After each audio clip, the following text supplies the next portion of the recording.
শুভ নববর্ষ সবাইকে। সেদিন ছিল 14ই এপ্রিল। বাংলার নতুন বৎসর এসেছে, মানে পহেলা বৈশাখ, বৈশাখের 1 তারিখ। সেদিন সকালে ঘুম থেকে উঠে আমি সবার আগে ডাউনস্টেয়ার এসে কাটান সরিয়ে যা যা করি সেটা করে নিয়ে সবার জন্য ব্রেকফাস্ট বানিয়ে সবাইকে ব্রেকফাস্ট দিয়ে আমি আমার জন্য ব্রেকফাস্ট নিয়ে আসলাম লিভিং রুমে। তো তাই একটু ভিডিও করলাম। আর সচরাচর সবাই একসাথে বাসায় থাকা হয় না এবং ব্রেকফাস্টও করা হয় না, তো আমি একটু ভিডিও করলাম। আর দেখছেনই তো কি সুন্দর সানশাইন এবং রৌদ্রোজ্জ্বল একটা দিন, ওয়েদার খুব ভালো আলহামদুলিল্লাহ। প্রত্যেক দিনই সকাল হয় এরকম সানশাইন এবং রৌদ্রোজ্জ্বল দিন দিয়ে, তবে সঙ্গে অনেক বাতাস থাকে। মনে হয় যেন বাংলাদেশের কালবৈশাখী ঝড় ইংল্যান্ডে চলে আসছে।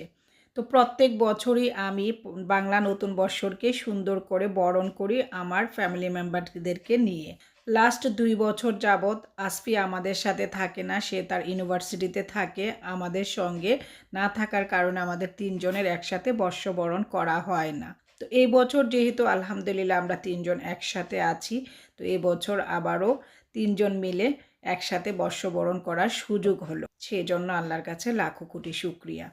বর্ষবরণ বলতে কি, আমি পান্তা ইলিশ করি, ভর্তা করি, আর ছেলে তো এগুলা বুঝে না, খাইতে পারে না পান্তা, তার জন্য আমি পোলাও রোস্টও সঙ্গে রাখি। ছেলেকে আমি বাংলা কালচার এবং কৃষ্টির সাথে পরিচয় করানোর জন্যই এই ছোট্ট করে আয়োজনটা করি। ছেলে আমার শুধু বুঝে ইংলিশ নিউ ইয়ার। আমরা যখন লন্ডনে ছিলাম তখন আকসার আমাদেরকে যখন পহেলা বৈশাখের মেলা হতো তখন সেখানে নিয়ে যেত।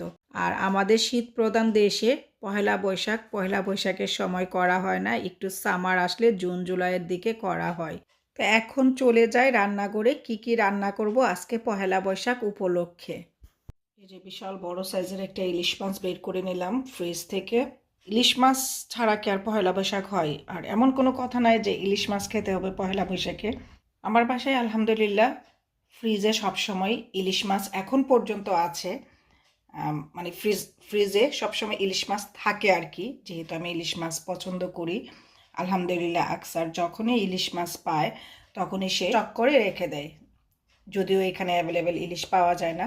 আর আগের শহরে তো যখন তখন ইলিশ পাওয়া যেত, তারপরও যখন সেল দিত তখন বেশি করে আকসার আমার জন্য এবং আমার ছেলে আসফির জন্য ইলিশ মাছ ফ্রিজ ভর্তি করে এনে রেখে দিত। আর এই শহরে তো অনেক রেয়ার, তারপরও আলহামদুলিল্লাহ সে লন্ডন থেকে ও যদি যায় সে নিয়ে আসে, আদারওয়াইজ কেউ গেলে কাউকে দিয়ে সে অ্যাটলিস্ট ইলিশ মাছটা আমার জন্য এবং আমার ছেলের জন্য আনিয়ে রাখে। আলহামদুলিল্লাহ আলহামদুলিল্লাহ আলহামদুলিল্লাহ। তো ইলিশ মাছটা নামিয়ে রেখেছি, এটা অলরেডি ডিফ্রোজ হয়ে গিয়েছে। তো এটাকে আমি কেটে নিব। তো ঠিক আছে, আমি এখন বাকি কাজগুলো গোছাই। আর পান্তা ভাত করার জন্য গরম ভাতটা এখন ঠান্ডা হয়ে গিয়েছে, এটার মধ্যে ঠান্ডা একদম ট্যাপ কল ওয়াটার, যেটা একদম ঠান্ডা পানি দিয়ে এটা পান্তা ভাত করে নেব। আমি মাছটাকে নিয়ে আসলাম, ইলিশ মাছটাকে। এখন বাজে দুপুর 12:30। মাছটাকে কেটে নেওয়ার জন্য, কারণ এখন মাছটাকে কেটে নিব। সব ভর্তা টর্তা আমার রেডি হয়ে গিয়েছে, এখন আমি মাছটাকে কেটে নিব ভাজার জন্য। আর পোলাওটা বাকি আছে, পোলাও আর মাছ ভাজি করলেই আমার বৈশাখীর আয়োজন আলহামদুলিল্লাহ শেষ হয়ে যাবে। আরও অনেক কিছু করার প্ল্যান ছিল, বাট সেটা করতে পারি নাই। তো ইলিশ মাছটা এখন পর্যন্ত হয় না, এই যে দেখেন বরফ এখনও রয়ে গিয়েছে। এই যে, তো এরকম বরফ থাকলেই কাটলে ইলিশ মাছটা ভালো হয়। তো এখন আমি ইলিশ মাছটাকে কেটে নিব। আর আজকে তো মাশাআল্লাহ অনেক সানি ডে আলহামদুলিল্লাহ, তবে বাতাস আছে। তবে অন্য দিনের মতো এত ভয়ঙ্কর বাতাস আজকে না, যে বাতাস আছে এই বাতাস ঠিক আছে। এখন মাছটাকে আমি কেটে নিই, নাইফ এবং সব কিছু নিয়ে আসছি। আমি মাছটাকে কেটে নিয়ে ফিরে আসবো। আর আমি মাছটা ব্যাকইয়ার্ডে কাটবো, বাট কাটার সময় আমি যেহেতু একা হাতে ভিডিও মেক করি, তো আমার ক্যামেরা ধরার মতো লোক কেউ নাই। একা হাতে যেহেতু করি কাজ, তো আমি আর মাছটা কাটার সময় ভিডিও রেকর্ড করতে পারবো না। একদম বাংলাদেশের উঠোনে বসে যেভাবে মাছ কাটে, তা আমি আমার এই ইংল্যান্ডের মাটিতে উঠান কই পাবো, আমি আমার ব্যাকইয়ার্ডে বসে ইনশাল্লাহ মাছটা কেটে নিব। মিষ্টি একটা হাওয়া, ওই পাগলা হাওয়াটা নাই। মিষ্টি একটা হাওয়া আর রোদ আছে। মাছটা আমি ব্যাকয়ার্ডে বসে এখন কেটে নেই। আর বাংলাদেশে যেমন কালবৈশাখী হয় বৈশাখ মাস আসার আগে, ইংল্যান্ডেও মনে হয় কালবৈশাখী আসছে। আজকে কয়েকদিন যাবৎ এরকম প্রচণ্ড হাওয়া হচ্ছে, যে হাওয়ার কারণে মানে অনেক কষ্ট হয়ে যায়, ঠান্ডা লাগে, প্রচণ্ড হাওয়ার। আমি তো সমুদ্রের আশেপাশে থাকি, তাই হাওয়াটাও বেশি। তো ঠিক আছে, এখন আর কথা না বাড়িয়ে আমি মাছটাকে ব্যাকয়ার্ডে নিয়ে গিয়ে কেটে নিয়ে ফিরে আসছি।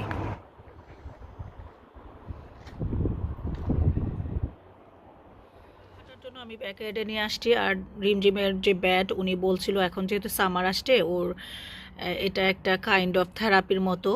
ওকে ব্যাকয়ার্ডে ছাড়ার জন্য, ও যেহেতু হাঁটতে পারে না, এই যে হ্যাটটাকে দেখেন কীভাবে পাকা করে রাখে।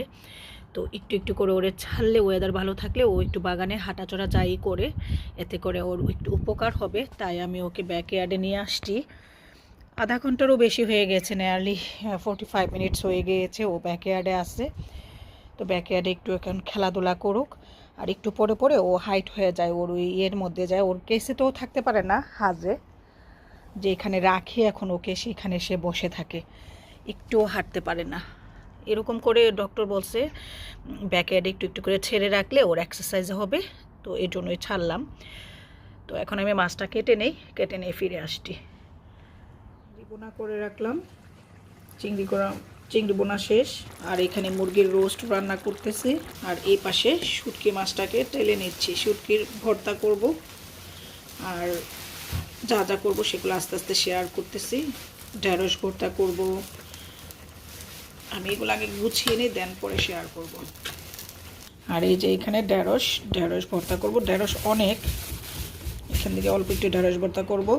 আর এই যে এখানে লটকন, এগুলো কিন্তু বৈশাখেরই আমেজ। যারা যারা লটকন খান নাই, আমি কিন্তু লটকন প্রত্যেক বছর এই সিজনে খাই।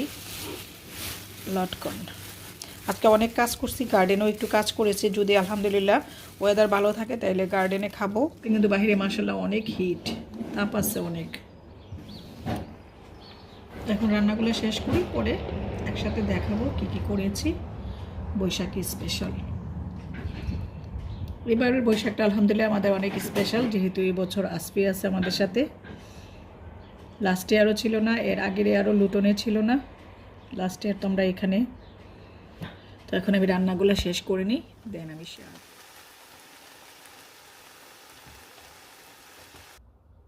যে শুটকির ভর্তা এখন বানিয়ে নিলাম শিলপাটায়। লাল লাল শুটকির ভর্তা, এটা খেতে অনেক দিন যাবত আবার ইচ্ছে করতেছিল। আর এই ভর্তাটা আমার লন্ডনের পরিচিত ফ্রেন্ডরা অনেক মিস করে বলে, এবং সবাই খুব পছন্দ করতো আমার এই ভর্তাটা। কালারটা ক্যামেরায় কেমন জানে আসছে, বাট অরিজিনালি কিন্তু একদম টুকটুকে। পানি ছাড়া এটাকে আমি হালকা টেলে নিব। যেই ফ্রাইং প্যানের মধ্যে আমি টমেটোটাকে সিদ্ধ করে নিয়েছিলাম বা টেলে নিয়েছিলাম তেল ছাড়া, সেই ইয়েটার মধ্যেই পানি ছাড়া আমি এটাকে টেলে নিব। ঢেঁড়সের ভর্তা কিন্তু খুবই মজা হয়, যদি কখনো করে না খেয়ে থাকেন সেটা এভাবে করে খেয়ে দেখবেন। আমি কিন্তু এখানে দেখেন কোনো তেল দেই নাই, পানি দেই নাই, এভাবেই আমি এই শুকনো খোলায় টমেটো যেভাবে তেলেছিলাম সেইভাবেই পানি ছাড়া তেল ছাড়া এটাকে তেলে নিব। তো এখানে এতগুলা ভাতে কি পানি দিব কি না সেটা বুঝতেছি না। ভাতটা এখন ঠান্ডা হয়ে গিয়েছে, আবার পোলাও রান্না করব। তো চিন্তা করতেছি এতগুলো ভাতে পানি দিলে যদি না খাওয়া হয়, আমি আর আকসারই তো খাবো, আর আসপি তো এগুলো লাইক করে না। আসপির জন্য পোলাও রান্না করবো, চিন্তা করতেছি এতগুলো ভাতে পানি দিব কি না। যে যাই হোক, এখান থেকে অল্প একটু ভাত উঠিয়ে রেখে দেন এটার মধ্যে পানি দিব। এটা আগের দিন রান্না করে রেখে দিলে সবচেয়ে বেশি ভালো ছিল, বাট ওয়েদারের তো কোনো গ্যারান্টি নাই, যেহেতু 3W ডেজ ইংল্যান্ড, কোনো গ্যারান্টি নাই। যদিও দেখাচ্ছে ওয়েদার খুব ভালো হবে এবং রোদ আছে অনেক দিন যাবত, তবে খুব বাতাস। যে পানি নিয়ে নিয়েছি, এখন এই পানিটা দিয়ে দিব এর মধ্যে। আর আমি পান্তা রেডি করার জন্য যা যা করি সেটা তো আমি আরও অন্য ভিডিওতে শেয়ার করেছি, অবশ্যই দেখেছেন। আমার পহেলা বৈশাখের আরও অনেক ভিডিও আছে, ওইখানে শেয়ার করেছি আমি কিভাবে ইনস্ট্যান্ট পান্তা তৈরি করি। এটা কিন্তু খেতে একদম বাসি পান্তার মতোই হয়। আর এর মধ্যে এখনই আমি একটা পেঁয়াজ মাঝখান থেকে কেটে দিয়ে রাখবো আর কাঁচামরিচগুলোকে মাঝখান থেকে চিড়ে দিয়ে রাখবো। এর মধ্যে থেকে ঝালটা আর স্মেলটা এই পান্তার মধ্যে ছড়িয়ে যাইলে এটা খুবই ইয়ামি হয় খাইতে। আমার কাছে ভালো লাগে তাই আমি করি। আপনারাও একবার এরকম করে পান্তা খেয়ে দেখবেন। এই পান্তার টেস্ট বেগুনগুলোকে এখন আমি এখানে তেলের মধ্যে ভেজে নিয়েছি। যেহেতু আমার ইলেকট্রিক ওভেন মানে চুলা, তাই আমি এটা পুড়িয়ে করতে পারি না। আর আমি বেগুন সিদ্ধ করে ভর্তা খাই না।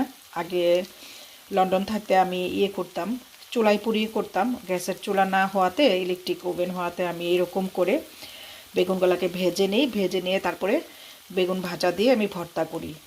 আর এখানে ডিম সিদ্ধ করে নিলাম ডিম ভর্তা করার জন্য। এখানে ডাল ভর্তা করার জন্য ডাল সিদ্ধ করে নিলাম। টমেটো ভর্তা করার জন্য টমেটো সিদ্ধ করে টমেটো টেলে নিলাম, সিদ্ধ না টেলে নিয়েছি। আর এখানে শুটকির ভর্তা করে রেখেছি। আর এখানে হচ্ছে ঢেঁড়স টেলে নিয়েছি টমেটোর মতো করি। আর এখানে পেঁয়াজ কুচি করে নিয়েছি, রেড অনিয়ন। আমি রেড অনিয়নের ভর্তা খাই। আর লুটনে থাকতে আমি শ্রীলঙ্কান দোকান থেকে বাংলাদেশি একটা পেঁয়াজ যে পাওয়া যায় ভর্তার জন্য, সেই পেঁয়াজটা পাইতাম। এখানে তো আমি পাই না, তাই রেড অনিয়ন দিয়ে ভর্তা করি। তো ভর্তার আইটেমগুলো সব রেডি করে নিয়েছি। চিংড়ি ভর্তা করার ইচ্ছা আছে, এখন জানি না করব কি না। আর ইলিশের লেজের ভর্তা করার ইচ্ছা আছে, দেখি এগুলো সময় কভার করতে পারলে করব, আদারওয়াইজ করব না। আর এখানে বেগুন ভাজি করার জন্য আমি একটা আস্ত বেগুনকে কেটে নিয়েছি চাক চাক করে। আমি এটা ইলিশের ভাজার তেলের মধ্যে বেগুনটাকে ভাজবো। এখন আমার সব কিছু রেডি, শুধু ইলিশ মাছটা কাটার বাকি আর পোলাও রান্নার বাকি। তারপরে আমি ভর্তাগুলোকে মরিচ টেলে নিয়ে সব ভর্তাকে আমি মাখিয়ে নিব। তো এখন আমি ক্যামেরাটা অফ করছি, সব রেডি করে আবার ইনশাল্লাহ শেয়ার করব। আর ইলিশ মাছটা কাটার সময় একটু শেয়ার করব যদি পারি। এই তো আলহামদুলিল্লাহ মাছটাকে আমি কেটে নিয়েছি। আর এখানে মাছ কাটাটা শেয়ার করলাম না, ফেসবুকের কিছু রেস্ট্রিকশন থাকে, তো তাই আমি এটা আর এখানে শেয়ার করলাম না। আর একা হাতে তো বললামই ভিডিও করতে হয়, সব কিছু শেয়ার করা সম্ভব হয় না। তো এই তো দেখেন আমার মাছটা কাটা হয়ে গিয়েছে। ইলিশ মাছটা আমি বাগানে বসেই কেটে নিয়েছি আলহামদুলিল্লাহ। এক চুলায় পোলাও রান্না বসিয়ে দিব, আরেক চুলায় আমি ইলিশ মাছ আর বেগুনটা ভেজে নিব। বেগুনটাও আমি রেখে দিয়েছি ভাজা, একমাত্র ইলিশ মাছের তেলের মধ্যে বেগুনটা ভাজবো বলে।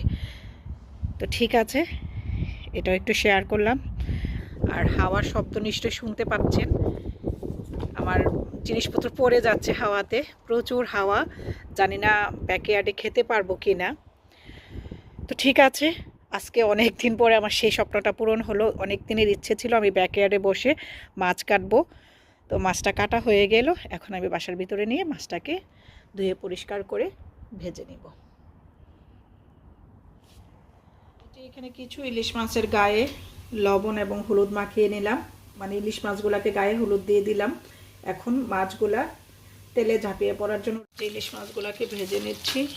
আর এই পাশে পোলাও বসিয়ে দিয়েছি চিনি গুঁড়া চালের। আর মাছটা ছিল ছেলে মাছ, তাই ডিম হয় নাই। আর এখানে বেগুনের মধ্যে হলুদ লবণ মাখিয়ে নিয়েছি, হলুদ লবণ আবার একটু গুঁড়ামরিচ দিয়ে মেখে নিয়েছি। এখন বেগুনগুলা ভাজবো, ইলিশ মাছটা ভাজবো। মাশাআল্লাহ কতটা তেল উঠতেছে। আর বরাবর ইলিশ মাছের মধ্যে আমার তেল থাকে, আমি মাছটা ভীষণই বুঝে গিয়েছি তার মধ্যে আরও তেল হবে। এই ইলিশ মাছ ভাজার পাশাপাশি একই সঙ্গে আমি বেগুনগুলো ভেজে নিব। মাঝখানে যেহেতু জায়গাটা ফাঁকা, এখানে আমি বেগুনগুলো দিয়ে দিব যতটুকু দেওয়া যায়, একসাথে দুটা জিনিস হয়ে যাবে। মাঝখানে জায়গাটা যেহেতু ফাঁকা ছিল, তাই আমি এখানে কয়েকটি বেগুন দিয়ে দিলাম একসঙ্গে। বেগুন এবং ইলিশ দুইটাই ভাজা হয়ে যাবে। আর বেগুনটা আমি আগেই ভাজতে পারতাম, যখন বেগুন ভেজে আমি বেগুনের ভর্তা করেছি তখন। আমি চেয়েছি বেগুনটা ইলিশের তেলে ভাজবো, তাই আমি বেগুনটা আগে ভাজি নাই। তো এখন আমি বেগুনটাকে ইলিশের সঙ্গে ভেজে সব আসটি বাগানে খাবো। এর মধ্যে একটুখানি বৃষ্টি হয়েও গেছে, তারপরে আবার এখন একটু বৃষ্টিটা কমছে, বাট খাওয়া যাবে না, প্রচণ্ড হাওয়া। আমি সব সাজিয়ে নিয়েছিলাম টেবিলে, বাট খাওয়া যাবে না। অলরেডি বৃষ্টি পড়তেছে, এখন আবার শুরু হয়েছে। লাস্ট ইয়ারও আমরা যখন বাগানে খেতে বসছিলাম, সেই সময় বৃষ্টি শুরু হয়েছিল, প্রচণ্ড রোদ ছিল, রোদের মধ্যে বৃষ্টি। আজকেও সেম অবস্থা দেখা যাইতেছে যে বৃষ্টি। খাবারগুলা সব গরম গরম ছিল যে খাবো, বাট সেটা আর হইল না। অনেক কষ্ট করে রেডি করছিলাম খাবারগুলা, ছবি তো একটু নিতে পারছি, এটাই অনেক। তো আমি একটু দেখিয়ে দেই। এখানে হচ্ছে পান্তা, আমি বললাম না মরিচ দিয়ে এরকম করে করে রাখি। বৃষ্টি পড়তেছে অলরেডি, এটা হচ্ছে চিংড়ি ভুনা, এখানে হচ্ছে সব ধরনের ভর্তা, এটা হচ্ছে বেগুন ডাল ভর্তা, এটা হচ্ছে বেগুন ভর্তা, এটা হচ্ছে ঢেঁড়স ভর্তা, এটা হচ্ছে ডিম ভর্তা, এটা হচ্ছে টমেটো ভর্তা, এটা হচ্ছে শুটকির ভর্তা। এখানে 6 ধরনের ভর্তা আছে। আর এটা হচ্ছে পদ্মার ইলিশ ফ্রাই, আর সঙ্গে হচ্ছে শুকনো মরিচ ভাজা, আর এখানে হচ্ছে ইলিশের তেলে বেগুন ভাজা, আর এটা হচ্ছে পোলাও, এটা হচ্ছে মুরগির রোস্ট। আমার ছেলে তো এগুলা খাবে না, পান্তা ইলিশ খাবে না, তো ওর জন্য পোলাও রোস্ট। আর এখানে তরমুজ। আমি আমার মতো করে চেষ্টা করেছি, প্রত্যেক বছরই করি। তো অনেক বছর পর আজকে আমরা 3 জন একসাথে, আমি আসফি একসাথে, আমরা 3 জন। আসফি সব সময় থাকে না, লাস্ট ইয়ারের আগের ইয়ারও ছিল না লুটনে, লাস্ট ইয়ারও নিউ কাসেলে ছিল না, এই ইয়ার আমাদের সাথে আছে, তাই ওর জন্যই বিশেষ করে এই ইয়ারে আমার করা, রোদের মধ্যে বৃষ্টি। তো ঠিক আছে, এই ছিল আমার পহেলা বৈশাখের ছোট্ট একটু আয়োজন, সেটাই সবার সাথে শেয়ার করলাম। সবাইকে আবারও শুভ নববর্ষ। বৃষ্টি চলে আসছে। আল্লাহ হাফেজ। আমি কানিজ আক্তার এখানে বিদায় নিচ্ছি। ইনশাল্লাহ আবারও দেখা হবে নতুন কোনো ভিডিও নিয়ে। সবাই ভালো থাকবেন। বাসার ভিতরে দৌড়াদৌড়ি করে নিয়ে আসতে হয়েছে, বিকজ বৃষ্টি শুরু হয়ে গেছে। যাই হোক, একটু সুযোগ দিছে ছবিটা নেওয়ার জন্য। এই যে বাহিরে দেখেন বৃষ্টি শুরু হয়েছে, যে উইন্ডোর মধ্যে দেখা যাচ্ছে ভালো বৃষ্টি হচ্ছে। চাইছিলাম ফ্রন্ট ইয়ার্ডে খাবো, এই যে এই ফুল গাছের নিচে বসে, সেই সুযোগটা আর হলো না। যাই হোক, একটু তো সুযোগ দিছে ছবিটা ওঠানোর জন্য, একটু ভিডিও নেওয়ার জন্য, তাই আলহামদুলিল্লাহ, শুক্রিয়া। তো এখন আবার বাসার ভিতরে নিয়ে আসছি। এখন বাসার ভিতরে আমরা সবাই খাবো। সব খাবার এখন এখানে সাজিয়ে নিয়েছি। বসো, শুরু করো খাবার। আনতেছি।